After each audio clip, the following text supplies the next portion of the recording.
All right, welcome back to a daily recap for Thursday, August 20th today. Um, yeah, what happened overall in price? Well, I think the scenario was something that I drew out once we had closed below here on Tuesday. And by here, I mean the daily order block and breaker here, that I could see us tapping this and then going to run this daily short term low uh, down here, or not short term, I guess intermediate term, but this daily swing low basically, which is sitting inside of the weekly gap that we're in.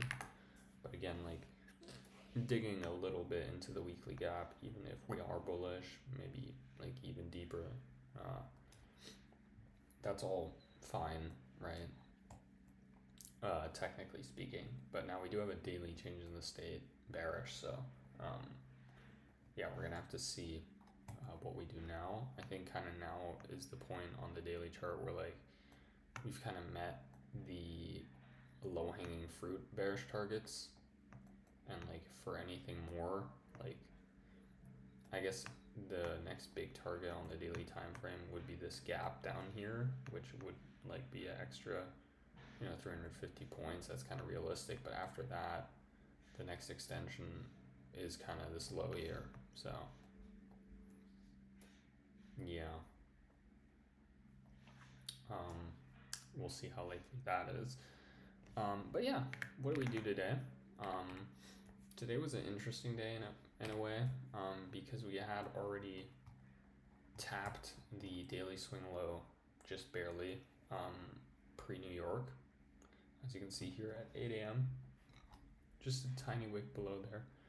If we look at this candle, the low comes in at 240, and this liquidity is 241.25, so just about 1 point below that.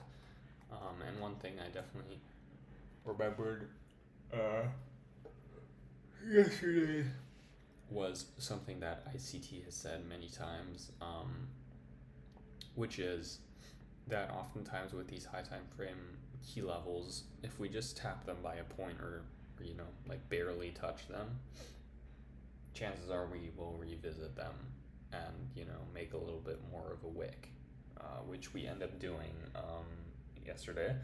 Uh, we retrace to the hourly internal, we get an hourly SMT at the highs, and then we dump to the daily swing low. Now, when I say it like that, that makes it sound like super duper duper clean, but obviously, as you can already tell here on this time frame, like we spent a lot of time around this FEG before delivering this. And yeah, I mean, yesterday's basically was a purely chopped out AM session. And I say yesterday because I'm recording this the next day. But like Thursday here, this AM session was pure chop. And then later in the day, we actually end up delivering uh, to that daily swing low. Now we can jump down to the 15-minute chart. I just want to take a quick sidebar here to this, which is London session, right? For the 3 a.m. ideas. 3 a.m. we trade lower after we're like in this big consolidation. This already kind of turned me off if you've been looking for a trade, but 3 a.m. we open devil's mark, right? No wick to the upside. Run into this 15-minute gap. And had there been any like clean 1-minute breakers, I might have longed, but there wasn't. We were just lacking any breaker here, as you can see on the 1-minute.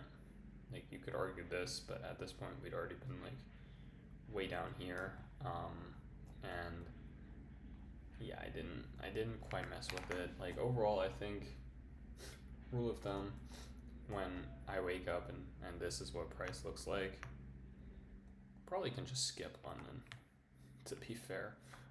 But anyway, that's just a quick sidebar I wanted. After this chop in Asia, London actually, get some pretty clean price action, bearish. That doubles mark of the 3 a.m. candle ends up not being removed. Then we retrace Uh, 7 a.m. New York, we get the continuation, which probably would have been like the cleanest move of the day here, to be honest. And we take out that daily swing low down here by a mini tap, and then as I mentioned, we trade up into the hourly gap, which I very much expected, kind of, to happen. And we do that at 9:30, so right at the open. Then we tap this 15-minute gap, which actually also had SMT, because this 15-minute gap initially on ES was not tapped here at 9:30. And shorts looked good for a while. Then we ran this short-term low with SMT, and longs look good. Now the one thing about longs yesterday was obviously we had these super clean Asia and London equal highs stacked, which could have been a clean draw on liquidity. But again, I feel like with the conditions we've been having the past couple days, we like to not take London or Asia liquidity in New York. Like usually the high or low of day is formed in one of the overnight sessions, basically. Anyway, we end up chopping around, eventually run higher again, and then we get this SMT that you saw on the hourly chart, where ES runs the 9:30 highs at 11 a.m. NQ doesn't. NQ just hits the rejection block, and lower we go. Then we get a retrace basically to equilibrium, and then from there we get a second leg lower, and in this second leg is the one great setup that I managed to find, which was this FEG where we had consecutive candle SMT with YM, right? We quickly look at YM. Let me make sure I'm dragging the right gap out. 130. So if we look at YM, it's this gap, right? Obviously does not get tapped into. So there's our SMT. And we had a nice 1 minute setup off of that to basically catch a continuation into these, 1, 2, 3 relative equal lows or low resistance liquidity into AM lows, and also making a bigger wick below that daily swing low. Yeah, that was basically the day. I think we got quite lucky to not get chopped up. And I have a few setups marked out, which I will talk about. The initial setup was a long idea, which is the 950 macro. Now, first of all, actually, I want to sidebar this by saying intuition model, right? Nothing in this warranted a trade, period. So I didn't take any setups. Now, macro model, as I mentioned, we initially trade down here, we get this SMT, and we displace and close above this order block. What is to like about this trade? Not that much. The stop's huge. Not a great trade in my opinion, just because, like, again, I feel like the drawn liquidity was obviously lower, and I actually knew that locked in, so like pre the session. And with this trade, I ended up taking it, but then getting out break even. So yeah, scrap that. Should not have taken it, period. Like, getting out right away, not a good setup. Then we just chop, and 1050 macro comes around, and I'm just thinking to myself, like, I'm not even really gonna look, because we're just in this chop, and until we clearly break out of it, I'm not interested in taking anything. It's a very mature decision here. Then we actually end up almost getting a long here, which is at 1050 macro, but right before at 1147 we get this close higher. This lacked like any sort of real reason for delivering, but ends up delivering almost 100 points off this tiny ass breaker, so this actually would have delivered obviously a few R, but since it was pre-macro, wasn't really looking to take it. And then for the intuition model, like accounts for the lucid accounts for like pre-macro macro model setups, that I can take there if I want. I don't think we had any like really meaningful SMT, especially since ES at this time put in like an equal low with the AM low here, like a perfect equal low. Right, if we look at ES, no, never mind, that was later. Okay, I'm bullshitting. But no one took the low. Like YM put in a relative equal, and basically the reason I didn't take this is there was no real SMT. Then we get a retrace, and we end up getting consecutive candle SMT.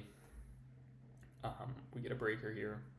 Took this, and I went with a very aggressive break even here. And the reason I went with a very aggressive break even here is because I didn't see, like, no, how do I say this? Okay, so based off these conditions, like even though we had some, like this is still choppy, right? And then this is choppy retrace. Like we were still very much in these low resistance or high resistance, consolidation kind of area. Now I did like a short continuation into, AM lows, which is why I actually took this in the first place.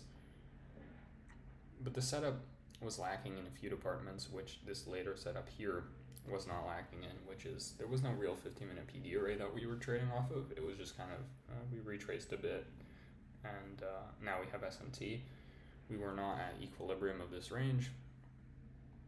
So if we draw out the range real quick and we select some sort of dealing range maybe, that works wonders. I don't know why my trading view lags a lot when it comes to like me changing drawings that are already present to something else. But yeah, as you can see, equilibrium's about here, so we hadn't tapped that yet.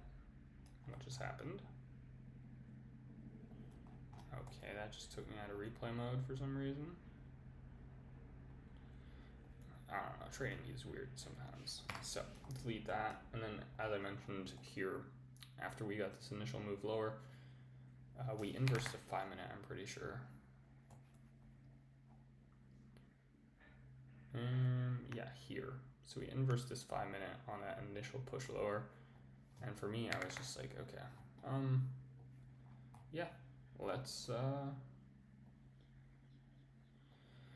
just go break even. And yeah, lucky me, because again, same idea as this 950 kind of trade where just like conditions are so shit.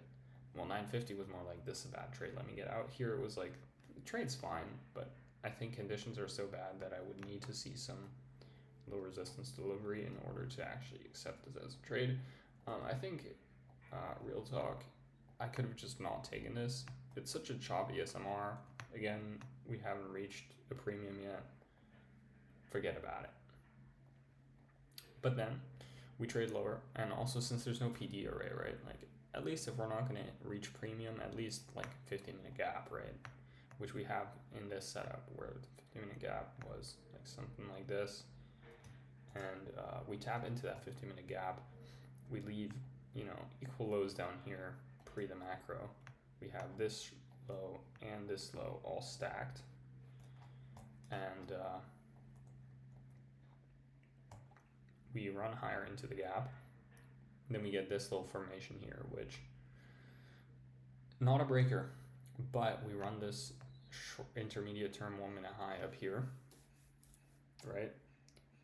Wicket, and then displaced lower. So this to me, even though this is not the candle that actually took the high, but like the extension of the candle in a way, like this is an order block right here, saying that it takes out this short-term high basically through the extension of the next candle's wick. So to me, this was a valid order block. And then when we displaced, I was just like, okay, I think the targets are super clean. We have a PD array. We had consecutive candle SMT with YM. as I stated here and showed earlier. Um, and then, yeah, price retraced into the order block and bam, low resistance run into the lows all the way down into the AM low here and a little bit past there at 2 p.m. So yeah, now I actually wanted to not initially, but I was contemplating holding this trade down into AM lows. Let me just get rid of that to make this look a little cleaner. Reason why is just like the way we were delivering. I thought definitely we're gonna go take it, and like a few extra R, that would have kind of been cool. Like it's probably like 3, yeah. It would have been 3R into there. Instead, I was very, very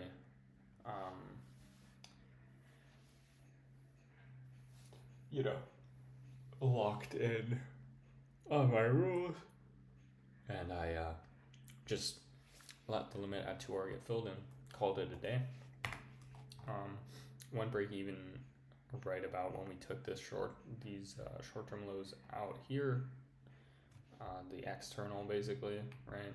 I think I went break even like just a tad before because YM had taken out its lows like a minute earlier or so. Not quite sure. And again, I was just very willing to play aggressive break evens due to the conditions. I thought that was definitely the way to go. So yeah, I don't know how the fuck we managed to enter 2 losing setups and got lucky enough basically to get out of them break even before they ended up not delivering. So that's definitely some luck there. And then I think very nice execution here with this trade. I think overall today's price action or yesterday's price action, this price action here was definitely some of the worst I've seen. So yeah, nice that we can come away with a winning day on an ugly day like this. And yeah, man, hopefully price action clears up because this is just some fucking bullshit, man.